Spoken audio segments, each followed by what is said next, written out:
जय श्री गणेशाय नमः। ओम नमो भगवते वासुदेवाय। जय श्री राधे कृष्ण राधे कृष्ण। श्री कृष्ण बोले, इस अविनाशी कर्मयोग को मैंने पहले सूर्य से कहा, सूर्य ने मनु से कहा, मनु ने राजा इक्ष्वाकु से कहा।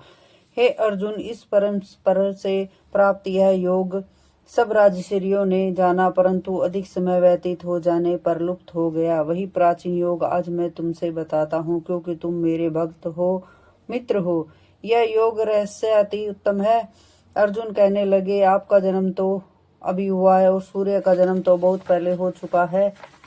मैं कैसे मान लूं कि आपने सूर्य को यह योग बताया था। श्री कृष्ण बोले, हे अर्जुन, मेरे और तुम्हारे अनेक जन्म हो चुके हैं। मुझे याद है, तुम भूल गए हो। जन्म से रहित अविनाशी संपूर्ण प्राणियों का स्वामी अपनी प्राकृतिक में स्थिर हूँ, यथापि अपनी माया से जन्मता हूँ। हे भारत, जब जब धर्म की हानि होती है और अधर्म का प्रबल्य होता है, तब तब मैं ही जन्म लेता हूँ। साधुओं की रक्षा, पापियों का नाश और धर्म की स्थापना करने के लिए प्रत्येक युग में जन्मता हूँ। जो कोई मेरे इस अलौकिक जन्म और कर्तव्य का तत्व जानता है, वह मृत्यु होने पर फिर जन्म नहीं लेता और मुझ में लीन हो जाता है। इस भांति मोह, भय और क्रोध को त्याग कर मुझ में भक्ति करके और मेरी शरणागति हो, बहुत से मनुष्य ज्ञान रूपी तप से पवित्र होकर मुझ में लीन हो गए हैं। जो जिस भाव से मेरा पूजन करता है, उसको मैं उसी प्रकार का फल देता हूँ। हे पार्थ, मनुष्य सब प्रकार से मेरे ही मार्ग का अनुसरण करते हैं, अर्थात वह चाहे जिसकी भी सेवा करे, वह मेरी ही सेवा करता है। मनुष्य लोक में कर्म सिद्धि की इच्छा करने वाले देवताओं का पूजन करते हैं, क्योंकि इस लोक में कर्म की सिद्धि शीघ्र हो जाती है।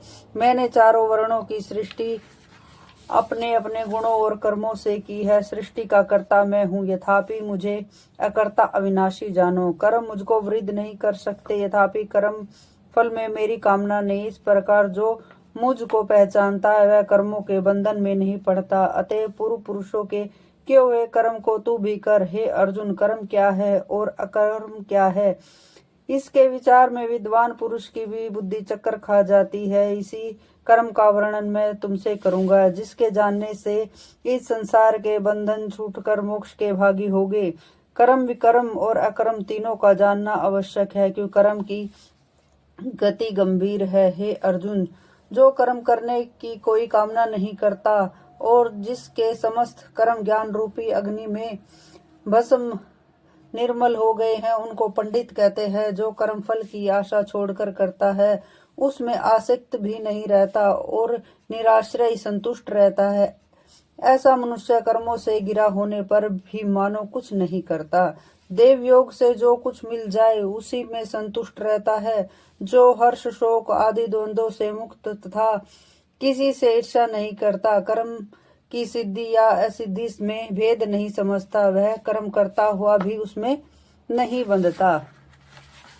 जो फल की इच्छा नहीं रखता, वह वासना से दूर हो गया है। ज्ञान में जिसका मन अचल है, जो यज्ञ के कर्म करता है, वे सब कर्म लुप्त हो जाते हैं। हवन करने का पदार्थ भी ब्रह्म है, आहुति देने वाला भी ब्रह्म है। इस प्रकार जिसकी बुद्धि में सब कर्म ज्ञान में है, उसको ब्रह्मा प्राप्त हो जाता है। कोई कोई कर्म योगी देवताओं की पूजा करते हैं, कोई ज्ञान योगी ब्रह्म रूप अग्नि में यज्ञ रूप से हवन कर परमात्मा का भजन करते हैं। कोई ऐसे हैं जो अपनी इंद्रियों को तथा कर्मों को संयम रूप अग्नि में होमते हैं, और कितने ही इंद्रिय रूप अग्नि में इंद्रियों के रूप शब्दादि विषयों को होमते हैं। कितने ही लोग इंद्रियों के सब कर्मों को और प्राणों के कर्मों को आत्मज्ञान से प्रज्वलित संयम रूप अग्नि में होमते हैं। कोई तो द्रव्य यज्ञ करते हैं, कोई तप यज्ञ, कोई योग यज्ञ, कोई यथा ध्याय और कोई ज्ञान रूपी यज्ञ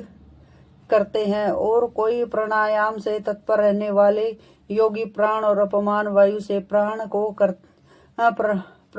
रोकते हैं, और प्राण वायु से अपमान वायु का लय करते हैं। कोई आहार को निरंतर कम करके प्राणों को होमते हैं। कोई सर्व यज्ञ वेता है और यज्ञ से ही जिसके सब पाप नाश हो जाते हैं। जो यज्ञ में बचे हुए अमृत रूप अन्न को खाते हैं, वे सनातन ब्रह्म को प्राप्त होते हैं। हे अर्जुन, जो यज्ञ नहीं करते उनको यह लोक और परलोक दोनों ही नहीं। इस प्रकार से बहुत से यज्ञ वेद में विस्तृत सहित वर्णित है। इन सब को कर्म से उत्पन्न हुए जानो। हे प्रतप, द्रव्य यज्ञ से ज्ञान यज्ञ उत्तम है। और हे पार्थ, फल सहित सब कर्म यज्ञ में समाप्त हो जाते हैं। सो उस ज्ञान यज्ञ का तत्वदर्शी और ज्ञानी लोग तुमको संदेश करेंगे। इसलिए तुम उनकी सेवा करना और उनको विनय पूर्वक प्रश्न करके ज्ञान यज्ञ जानना। इस ज्ञान का लाभ प्राप्त करके तुमको ऐसा मोह फिर नहीं आएगा। इसी ज्ञान से समस्त प्राणियों को तुम अपने में और मुझ में देखोगे। यदि सब प्राणियों से भी अधिक पाप करने वाले हो तो भी ज्ञान रूपी नौका से ही इस पाप रूपी समुद्र को पार कर पाओगे। हे अर्जुन, जिस प्रकार प्रज्वलित अग्नि लकड़ी को जलाकर भस्म कर देती है, वैसे ही ज्ञान रूपी अग्नि सब पापों को भस्म कर देती है।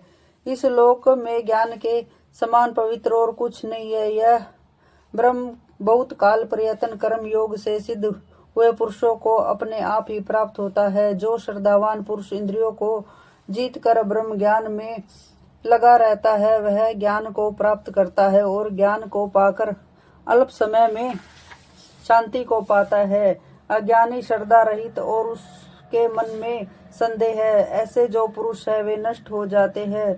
जिनके मन में संदेह रहता है उनको यह लोक परलोक और सुख कुछ भी प्राप्त नहीं होता। जिसने परमेश्वर अध्ययन और निष्काम कर्म योग के आश्रय से कर्म बंधन त्याग दिए हैं, हे अर्जुन, उस आत्मज्ञानी पुरुष को कर्म नहीं बांधते। अतएव अज्ञान से उत्पन्न हुए चित्त के इस संशय को ज्ञान रूपी तलवार से काटकर मेरे बताए हुए कर्म योग को करने के लिए तू प्रस्तुत हो जा। बोलो श्री कृष्ण भगवान की जय।